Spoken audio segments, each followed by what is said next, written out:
Islam di akhir zaman, insya Allah ya. Itu ya.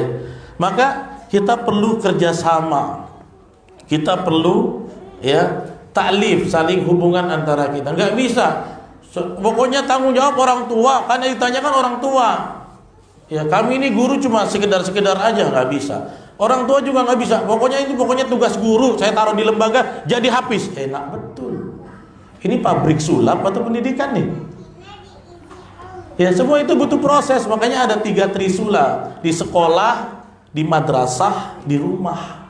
Kalau yang 3 ini saling kerjasama, generasi akan menjadi generasi yang paling baik, yang top. Ya. Nah, tapi saya hari ini mau sampaikan bahwasanya saya ingin ambil tokoh-tokoh yang selama ini mungkin Anda kenal. Ya. Tapi rupanya tokoh-tokoh itu menjadi tokoh yang besar karena ada peran orang penting di belakang mereka. Yang pertama, yang pertama ada yang namanya Sufyan Ats-Tsauri. Ada yang tahu nggak Sufyan Ats-Tsauri ini dia hidupnya di masa apa? Dia termasuk kalangan siapa? Yang tahu tunjuk tangan. Nanti saya kasih Al-Quran.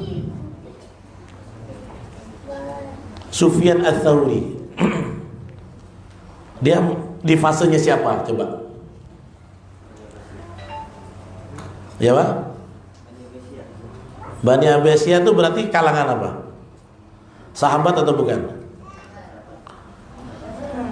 Masih belum tepat.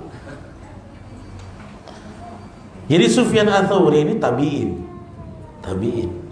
Ya. Siapa Sufyan Ats-Tsauri? Tabi'in, faqih. Di masanya dikenal sama seperti Ibnu Hajar, Amirul Mukminin fil Hadis. Sufyan Ats-Tsauri, Amirul Mukminin fil Hadis, the master of hadis Nabi itu kalau bahasa kita. Paling ahli di masanya Sufyan Ats-Tsauri, ya. Rupanya Sufyan Ats-Tsauri ini jadi orang yang fenomenal enggak cuma karena dia hebat. Ya. Dia ini generasi ketiga ya, berarti kan sebaik-baik zaman adalah zamanku, tsummal ladzina yalunahum, tsummal ladzina yalunahum. Berarti tabi'in. Kalau Imam Madzhab itu tabi'in dan tabi'ut tabi'in. Jadi Imam Madzhab itu termasuk salafus soleh juga, generasi terdahulu. Nah dia ini faqih, orang yang paling paham ilmu fikih, Amirul Mukminin ya tentang hadis.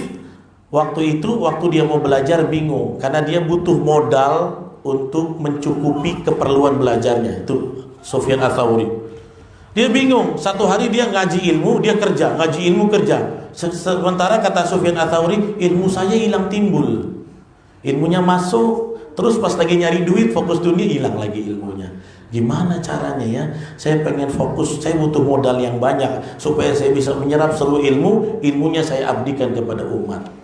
Rupanya kali dia bingung, akhirnya dia cari duit nuntut ilmu, datang ibundanya. Apa kata ibundanya? Sufyan, ya, ta'allamu minal ilmi, ya, ma kulla min waqtikum. Semua waktu kamu belajar ilmu. Kenapa? Ibu akan tanggung semua biaya kamu biar ibu memintal benang. Mana saya tanya sama istri, memintal tuh sama menjahit sama nggak? Beda ya. Kalau mintal tuh merajut. Jadi kata ibunya, biar mama aja yang jahit rajut baju, kamu cari ilmu sebanyak-banyaknya, mama modalin dari tenaga mama yang ada biar berkah. Dari rajut itulah kita makan dan kamu menuntut ilmu. Sampai sekarang Sufyan Ats-Tsauri menjadi orang yang terkenal di seluruh kalangan ulama. Peran siapa? Mamanya. Orang tua. Ya. Nah, yang kedua, Anda tahu Imam Syafi'i? Imam Syafi'i itu ada gurunya. Siapa gurunya Imam Syafi'i? Imam Maliki. Namanya Malik bin Anas.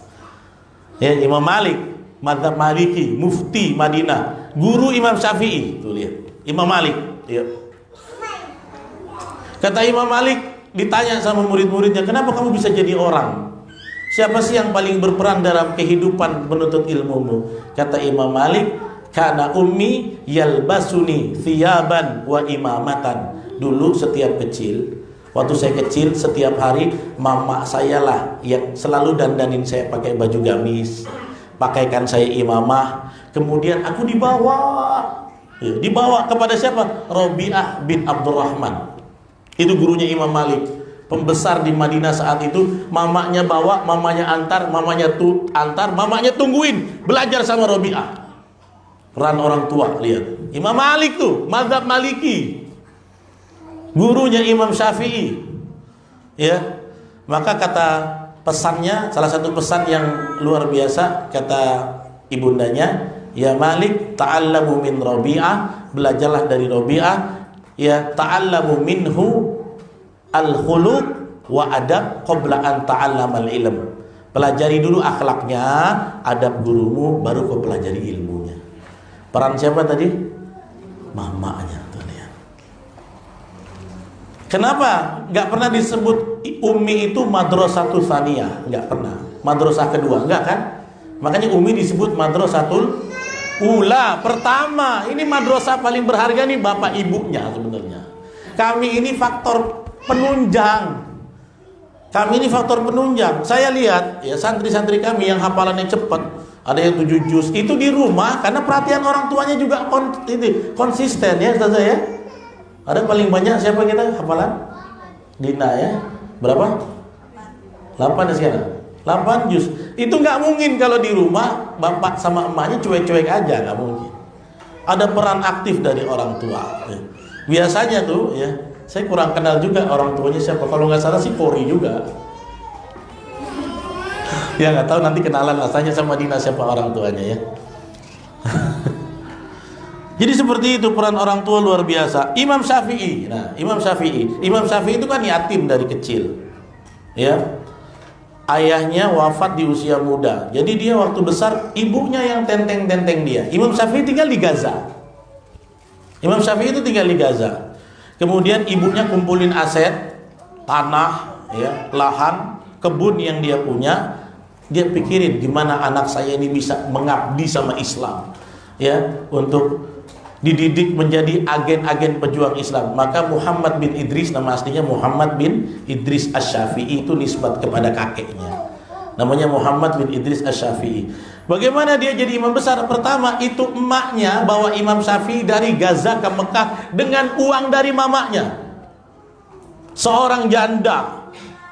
Muhammad bin Idris Cile yang belum jadi Asy-Syafi'i besar dibawa oleh mamanya dari Gaza ke Mekah. Ngapain? Hafal Quran. Itu umur berapa? 6 tahun. Selesai 30 juz umur 7 tahun Imam Syafi'i. Waktu umur 8 tahun itu Imam Maliki sudah jadi mufti besar. Dia punya kitab namanya Al-Muwatta. Sudah hafal Quran, apalagi yang mau saya hafal, Mak? Kata Imam Syafi'i. Dihafalkan kitab hadis Muwatta. Ribuan hadis isinya. Yang nulis Imam Malik. Rupanya nggak sengaja, nggak diniatin, kitab Muwatta hadisnya kehafal di luar kepala Imam Syafi'i. Terus gimana? Kata mamanya, kamu belajar sama Imam Malik. Dia datang ke Imam Malik, yang datang yang keluar asistennya, namanya Imam Besar Madinah kan? Datang. Kenapa? Saya mau belajar dengan tuan guru Malik bin Anas, kata Imam Syafi'i. Maka ini asistennya masuk ke dalam, Imam Malik ada yang mau belajar. Bilang sama dia, pelajari dulu kitab saya, kitab Muwatta tuh. Kalau orang kita bilang sekarang, belajar dulu kitab saya biar nyambung ngajinya. Ya, terus asistennya bilang, wahai pemuda, kata Imam Malik, kamu pelajari dulu ya tentang kitab Muwatta baru datang ke sini. Kata Imam Syafi'i, kitab Muwatta udah ada di sini. Udah dihafal semua. Maka langsung Imam Malik mengetes dia. Seketika kalau Imam Syafi'i baca hadis salah, nggak mau dibantuin. Dia diam, dia ulang dari atas dengan hafalannya dan kembali hafalannya kuat. Itu Imam Syafi'i. Sehingga akhirnya umur 10 tahun sudah dibolehkan berfatwa di Masjidin Nabawi. Bayangin. Coba anak kita 10 tahun ngapain? Main goli. Ada yang main PUBG, ha? Main Mobile Legends. Imam Syafi'i umur 10 berfatwa, hadza haram, hadza halal. Coba lihat. Ya. Nah, setelah hafal Quran, hafal Muwatta, dipenteng lagi sama mamanya di pedalaman Mekah untuk mempelajari kaidah grammar bahasa Arab, nahwu shorof, dibawa lagi ke dalam, ya. Sampai akhirnya dia itu timbul menjadi seorang pemuda yang fasih, yang alim, yang faqih, yang ahli Quran. Peran siapa tadi? Mamanya, kan lihat. Imam Bukhari, nah, Imam Bukhari ini banyak nih. Kalau saya ceritakan banyak sekali nih. Tapi saya cukupkan dengan Imam Bukhari. Imam Bukhari pun yatim, tinggal di Uzbekistan. Sekarang Uzbekistan.